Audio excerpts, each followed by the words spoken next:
All right, welcome back, everybody. And now we're on to week 2 here in the LOC. What an exciting week one. Still lots to be determined with stack corrections coming tomorrow. Yeah, stack corrections. I mean, anything could happen. I mean, your game it was like what, a little less than 1.5 points. There was another game that was less than 1.5 points. Anything could change. You might think you won today, and tomorrow you lost. I mean, I was looking at a player. I don't remember who it was off the top of my head, but he had 4 tackles, but it was only showing 2 in for his stats. So that's definitely a stat correction that's coming as well. So yeah, definitely going to be changes. What team was that? Do you know? No, I don't remember off the top of my head. It was somebody on the waiver wire for all leagues, so it wasn't important. Oh, wow. Yep.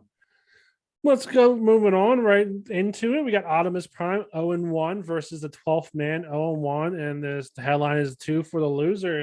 Whoever loses this game will be 0-2. I don't see it being a tie, so definitely somebody will be 0-2 here. And my opinion is it's going to be Optimus Prime with the loss. I have Optimus Prime losing. Just looking at the players on his team, it's Kyler Murray against Minnesota. Kyler Murray did do great last week, and then I'm not a big fan of his running back though. He has McKinnon, Perrine, and Breda. I mean, backup, and backup versus Aaron Jones, Josh Jacobs, and Miles Sanders. In my opinion, Sanders looked pretty good last week, and obviously Josh Jacobs and Aaron Jones were the 12th man kind of catches back up though as the wide receivers. AJ Green, Devontae Adams, and Pascal, who actually caught a touchdown pass last week, versus Galladay, Gabriel Davis, and Ayuk. What do you think so far? Yeah, I think, both of these teams need to be concerned. And, I think it's funny that my brother's one of them. And, I do find that he will have enough to get the W, though, because, my feeling on it, I'm thinking Devontae Adams comes back with a good game, you would think, right? But who Against knows? Detroit? Yeah, who knows what Rodgers you're going to get, right? So, and then you look at Optimus Prime's team, it really is just Kyler and Devontae for the most part. And if they games, he might sneak out a couple of W's. But Brian, like you said, does have a little bit more depth there in the running game for sure. He's got a definitive advantage there. And if Big Ben can do anything for him at quarterback, I'm going with Brian because I think Big Ben will do enough against Vegas. Yeah, I mean, the point I was also going to make is maybe is Ayuk actually going to do anything? He's only projected to get 5.48 points at NFL.com, and still your brother's projected to win by I think like 20 points. No, 11 points. So I mean, still projected to win there. And I think if Ayuk wants to keep that starting job, he's going to have to go off this week. So we'll see how he does there. Yeah, that's a serious concern for him because let's face it, Ayuk was a keeper, a point. So he was giving me a hard time about my receivers. Ayuk, one of your keepers, got less than a point, man. Yeah, exactly. Moving on, we have the 6 versus Swahina, both 0-1. And are both these teams overrated? I mean, if you look at how many points the 6 put up, the answer is yes. I mean, it's a resounding yes. I mean, you can't say you have a great team. Everybody thought you had a great team. You put up 150 some points, I believe it was. It's ridiculous. You're definitely overrated there. Even if you come back, score 270 this week, it doesn't matter. And it's kind of funny though because he does have Eli Mitchell, as a running back, Gibson and Elliott, I mean that's a pretty good 1, 2, 3. I'm not a big. I think Mitchell isn't going to be as great as he was this week. I think Trey Sermon's going to get some carries. They're going to split time, but then he has Andy Dalton as a quarterback though. Like that's your downfall. I mean, if your quarterback scores you negative points, more than likely you're not going to win. I mean, I said that was definitely not right last week, but more than likely you're not going to win, and you're going up against Lamar Jackson, Henderson, Singletary, James Robinson. Even though Robinson put up a dud last week, you're still going up against a team that has pretty good running backs and a better quarterback with better wide receivers, Hopkins, Hill, maybe Pringle's in there, but Ridley, Brown, and Higgins. To me, it should be a high scoring match, but I don't know. I still have the 6 winning. I'm going to keep with my previous pick, but it's not as guaranteed as I thought it was going to be. Yeah, I think you nailed everything there. I mean, it's like when you look at a business, right? Why does a business fail? Well, it all starts at the top, and it all starts at the top from Milan in the sixth, the quarterback position. You're right. I mean, you're not going to win with Dalton and Fields right now, and hopefully Fields can be a part of your future. But obviously finishing dead last after week one, he got to pick up Eli Mitchell, which is great for him. But the reason why I've always been so high on Swahino is because of Tyreek Hill and Hopkins. And of course, I watched that Browns game, and all Mahomes did was throw it the hill and let him do the rest. Honestly, like, I didn't see Mahomes do anything special. It was really Tyreek Hill doing a lot of getting the points for Kansas City. And the other thing I like about Swahino's matchup here is he has Lamar against Kansas City. You got to think that might be another potential shootout there on Sunday night. Yeah, I originally had the 6, and I'm gonna stay with him. But I definitely don't feel good about it. I agree, and then I agree. It's yeah, I agree. That's all I can say. Moving on, we have the True North versus Templars. This is an original owner showdown. True North is 1-0. Templars is 0-1, as we all expected. And then, honestly, though, Templar scored more points than I thought he was last week. He scored over 200 points. He would have beat a couple players or a couple other teams out. So I'm actually surprised in that. Looking at his team, though, he does have Prescott, and then you kind of get to his running back room, you're like, okay. And then you kind of looked at his wide receiver one that he has in there as Rodgers, but some Tennessee running wide receiver. He does have CeeDee Lamb and Ruggs. But he's playing Aaron Rodgers. As you said, what Aaron Rodgers is going to show up? Will it be, Aaron Rodgers of the old, or last week Aaron Rodgers, who is dreadful? And then, True North does have Joe Mixon and Christian McCaffrey as well, and Tony Pollard. Looking at the breakdowns, what quarterback room, I think, quarterbacks are even. Running backs definitely go to True North. Wide receivers are even. Tight ends are maybe in the favor of Templars, but then you kind of look at the flex, and this is where I think True North actually takes the win here with that flex. The flex is just better in general, and I think it's going to work out for True North. He's going to get the win here. He's going to go 2-0. Yeah, I mean, I got True North here in this one. So surprisingly, these two are original owners, but they've only met 3 times in the past. And a lot of that is, I think, due to strength of scheduling, because Christian True North is usually near the top, so he wouldn't play Templars. But Christian True North currently, as it stands, is 1-2 versus Templars. So Templars actually has a winning record versus Christian True North, very surprisingly. If Christian True North gets the points that we expect from Rodgers, he's right up there with the rest of the great teams that scored over, like 240, 250 points. The ones that really showed that, they look like they're going to be contenders this year.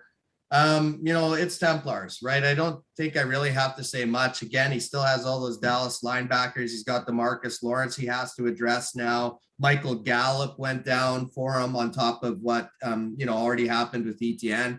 C-Mac and Joe Mixon put up 60 points, I think close to that combined for True North last week. When you're getting that point production out of the running hole, it's lights out for Templars. It's an easy win for True North.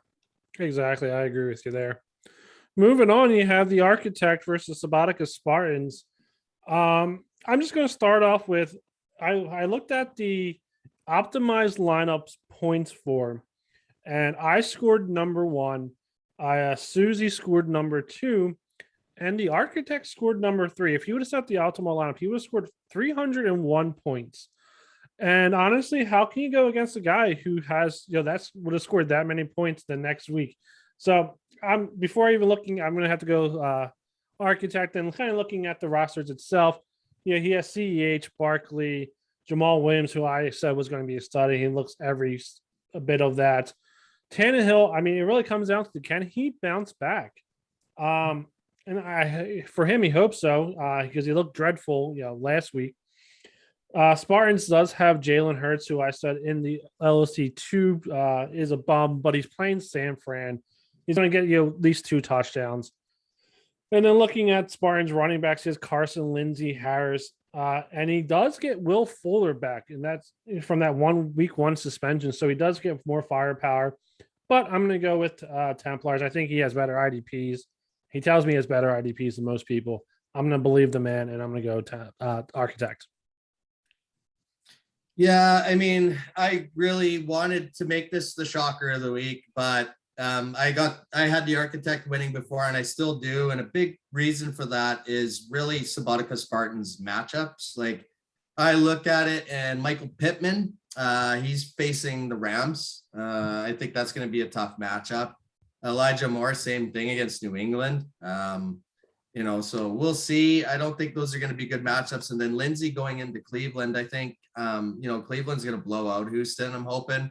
And then they're going to abandon the run game. So we'll see. But I think it's going to be an easy win for Templars. But I still think there is some concerns on Templars roster.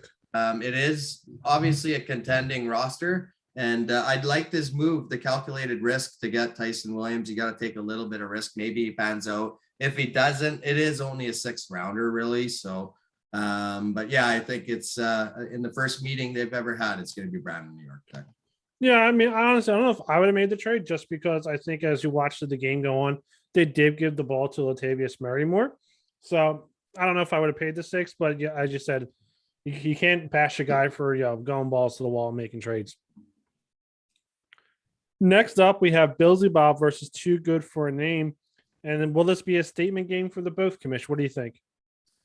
I think it has to be. I mean, we kind of had Billsy Bobs as a team that maybe, could take the next step this year. And, when we looked at it, we said, oh, Billsy Bobs is going to make that next step because his schedule is easy, right? We know that injuries happen. And, I look at the injury, the latest one to Jerry Jeudy.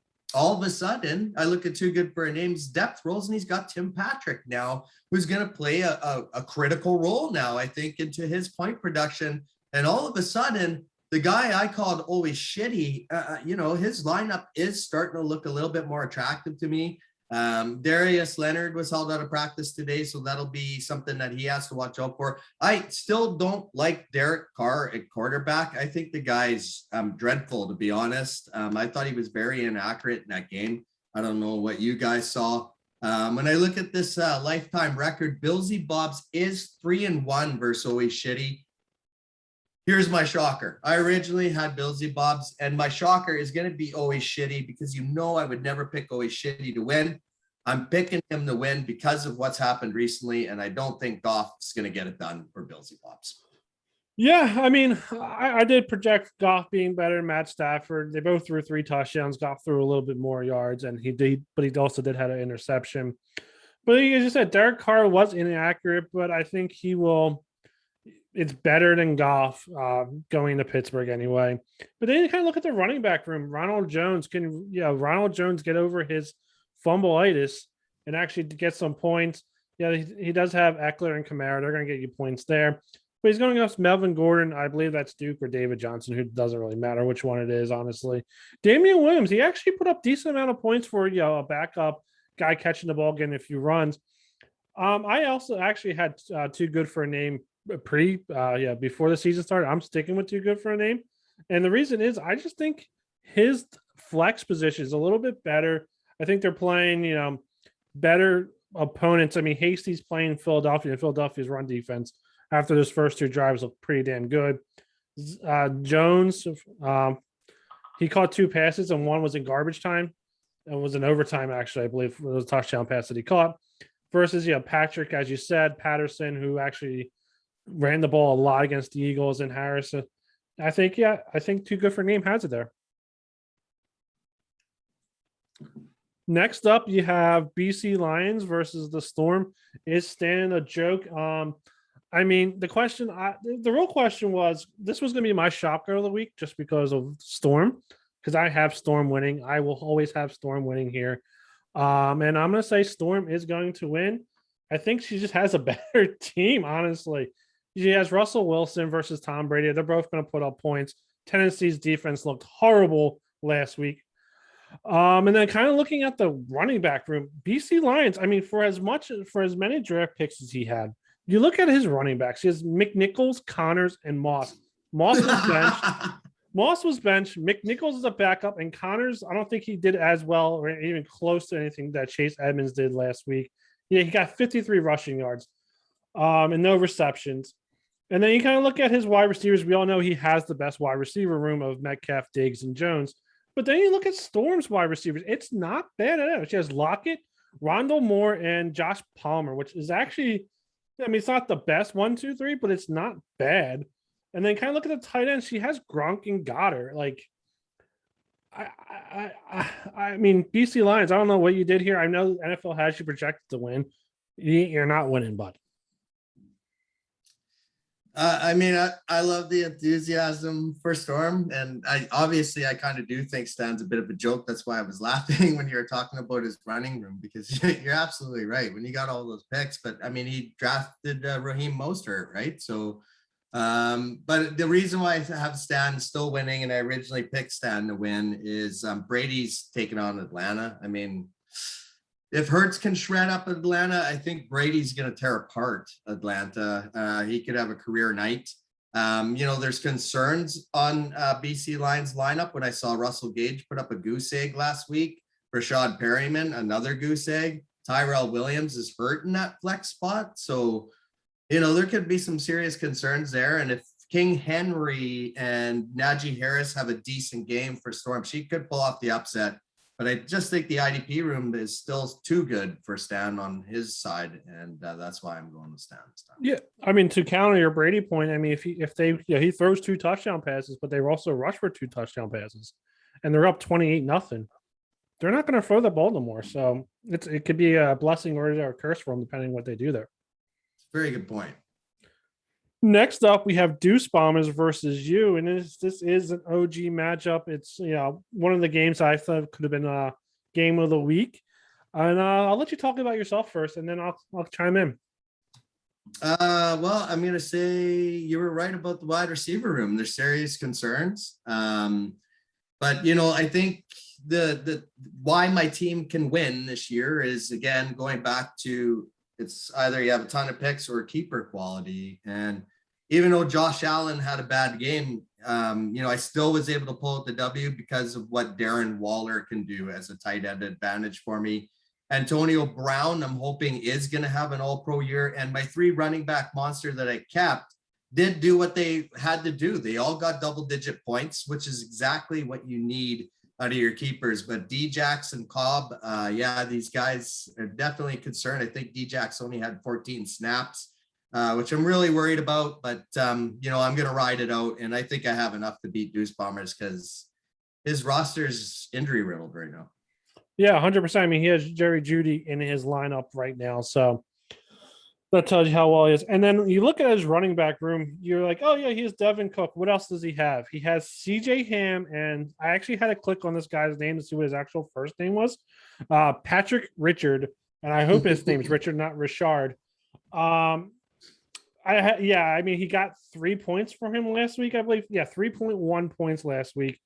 And then you kind of look at your running back room. You got Davis, Edmonds, Chubb. And then you kind of look at your quarterback. You got Josh Allen, who is a beast, and he's playing Miami. So worst case, the worst case scenario, he throws 3 touchdowns, 2 interceptions. Best case, he throws 5.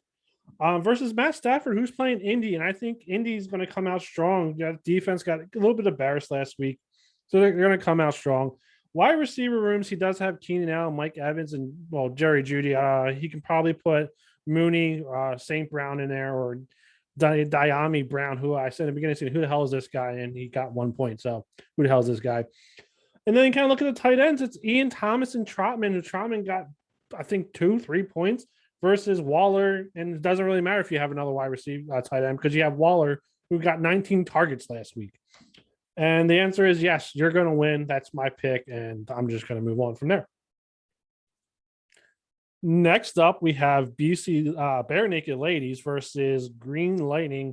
And this is another test. This will be another test for Josh and the Barenaked Ladies. And I have Barenaked Ladies winning. I mean, he scored, I think, the most points last week. He picked up where he left off last season.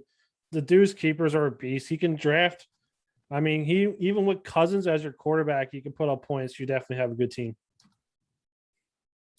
Yeah, I mean, Josh has shown here that, hey, he's trying to come back with a vengeance again. And I mean, let's face it, Lucas almost got his revenge, and almost he might even still be able to get it due to stat corrections. So he's obviously looking like a pretty decent team this year. These two teams, this is going to be, their third meeting. They split the first two meetings. And, when I look at this one, I'm actually going to go with Lucas, and here's why. I think Dallas and the Chargers, that one's going to be a shootout. Herbert and Dak, I hope you have them rostered if you have them this week. I think that's going to be a big advantage for him there. I also like the fact that he has a bunch of guys playing that Miami Buffalo game. He's going to be obviously paying close attention to that one. And I think for Barenaked Ladies, Travis Kelce definitely gives him a definitive edge at tight end most weeks, but you got Kittle and Andrews on the other side. And let's face it, Mark Andrews was really quiet last week, so I think he's going to come back with a vengeance on Sunday night. And I actually am going to go with my original pick here. Lucas is going to make Barenaked Ladies and himself go 1-1.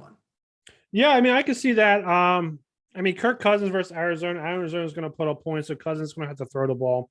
I think he'll get points there. David Montgomery, I don't know if you were able to watch the game. He looked like a beast last week, though. And he's playing Cincy. Cincy doesn't have the best run defense. He's going to put up points. James White, I think he's RB2 there. The player who's going to sway this game, there's actually two, and they're both on Green Lightning for me. It's going to be Corey Davis against New England. What can Zach Wilson do? Can he get the ball out? Can he throw it to Corey Davis? And it's going to be Roundtree or however it pronounces. There's no D in Roundtree. Can he actually get some carries? I mean, he got some carries last week. He definitely was the RB2 there. He scored 4.2 points, got 27 yards. And I think that's going to be the deciding factor for this game. I think it's going to be close versus Marlon Mack, who got no carries last week. Then Mike Williams, he went off last week as well. So it's going to be a close game. It's going to be fun to watch. And I'm going to stick with Barenaked Ladies, and we'll go with that. Yeah, I think it's going to be a great one. Next up, we have Fighting Geese versus Canadian Guy. I mean, it's an honest question. It's can Norm hang with the big boys or girl? And the answer, and honestly, to me, is no. I don't think he's going to win this game. What do you think? I think it's going to be a game that's going to be very interesting. I mean, it's the first meeting here between the two. So, it'll be the first time Norm gets to play the girl in the league. There's two of them. To me, when I look at this game, and you might be surprised, that I originally had Canadian Guy winning this one. And I would stick with Canadian Guy if Odell was in.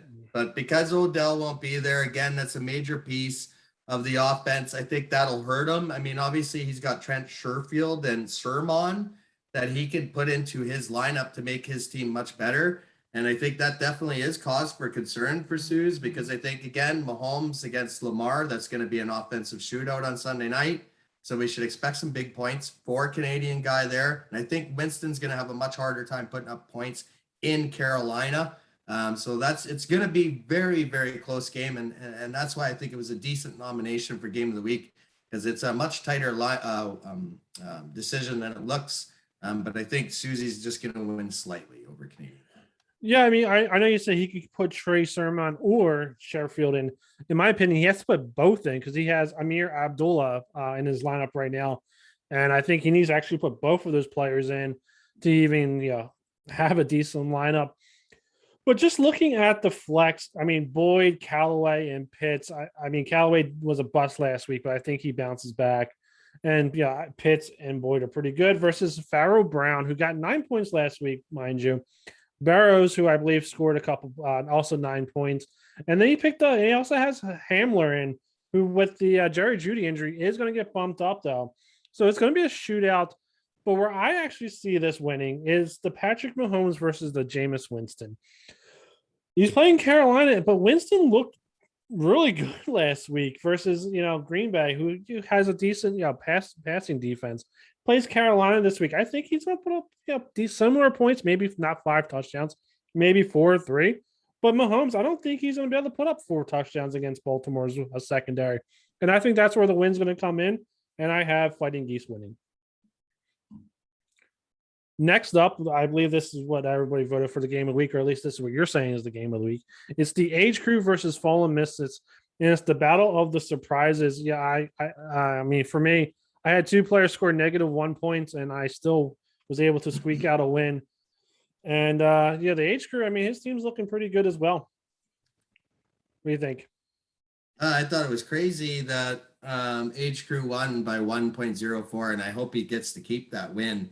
You guys have never played each other before, so this is like a week of first meetings, and I kind of did that on purpose here for week 2. You know, Brandon's playing Subotica Spartans for the first time, so a lot of first meetings in the league this week, and I think this one's going to be tight. So I originally had you losing to the Age Crew, and I'm going to stick with that prediction. I think, you know, Teddy Bridgewater is usually more of I always just think he's more of a game manager. The other thing too, like when I looked at the weekly scoring for Age Crew, like, and I was looking to see how he beat BC Lions, because I'm like, how did BC Lions lose? And Age Crew didn't get good games from Terry McLaurin or Chase Claypool. They were just average games. So I think Terry McLaurin's going to go off on Thursday night, and I think he's going to be one of the big differences, as well as we were talking about who's the second option in Vegas. To me, it's clearly Hunter Renfrow, and he's going to get a lot of production out of the slot. So I'm going Age Crew for Adrian here over you in the first meeting. That's perfectly fine. Yeah, I mean, I got some, as you would ask Josh, you got, I believe his name is actually Justin Hollins. You know, he scored me 24.1 points. I think I looked at it. He was projected to get like 3 or 4 points, and it was like a 300-point increase of what he was projected to get. Something crazy like that. I think this is going to be a very actually tight scoring game. I mean, Amari Cooper, can he still score 30-some points this week? The answer is probably not. He is playing the Chargers, though. But for me, the reason I actually have myself winning this comes down to the quarterbacks and the running backs room. Bridgewater's playing Jacksonville. I mean, it's Jacksonville. And then, I mean, they played Houston last week, and look what Tyrod Taylor did against Jacksonville. And then you have Tua playing Buffalo. And honestly, I think that's where it's going to come down to. It's going to be those 2 quarterbacks. One's going to be good. One's going to be horrible. Which one is? I hope it's Bridgewater. But and then you kind of look at the running backs. I have Kenyon Drake, Jonathan Taylor, and Gainwell versus Hunt, Fournette, and Malcolm Brown.